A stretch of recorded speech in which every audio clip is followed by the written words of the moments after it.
By law, if I want to drive, I'm required to wear eyeglasses because I do not have 20/20 vision.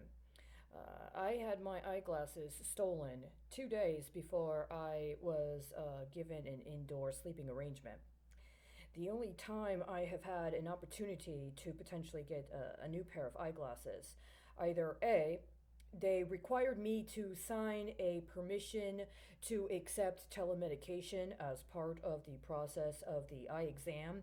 I did not understand why it was even necessary to discuss matters connected to telemedication in order to get an eye exam, so I could not get the eye exam at that time.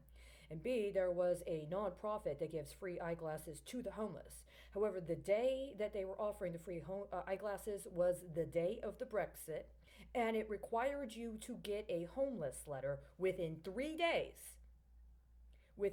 You had to get a letter that was dated within 72 hours of the time frame during which the glasses were being provided, which means I would have had to have left my indoor sleeping arrangement. I would have had to go to a shelter, and I would have had to get them to give me a letter saying I was homeless in order to be able to get those glasses.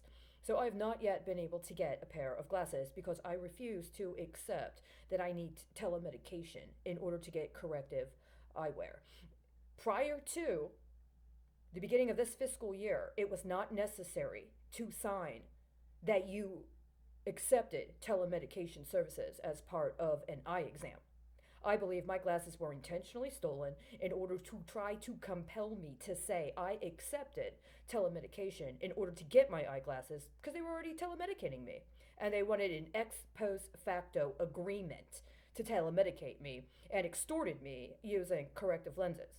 Now, when I received my visual testing level 2 certification in non destructive testing, there were about 2.5 hours after I had finished the exam and was told I had received a perfect score. I didn't need glasses. My vision was perfect.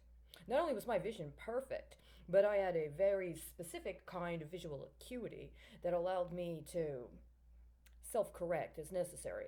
But as soon as I said, even internally, like without even speaking verbally, that I would not agree to cooperate with using my visual testing 2 certifications for a specific kind of medical procedure or arrangement, when I understood that what I was dealing with at the moment, I was inferring what the capabilities of my visual testing 2 certification were, had nothing to do with healthcare and should not have been mixed with healthcare. All of a sudden, my vision returned to less than 20/20. So I already know that this is a complete contrivance that somewhere, some time ago, it was determined that I was supposed to have need of a visual aid. But, for the effect, just so you know, if I was driving and legally I was required to wear protective eyewear or I was required to provide, to wear some sort of corrective lenses in order to do so, I would comply with the law.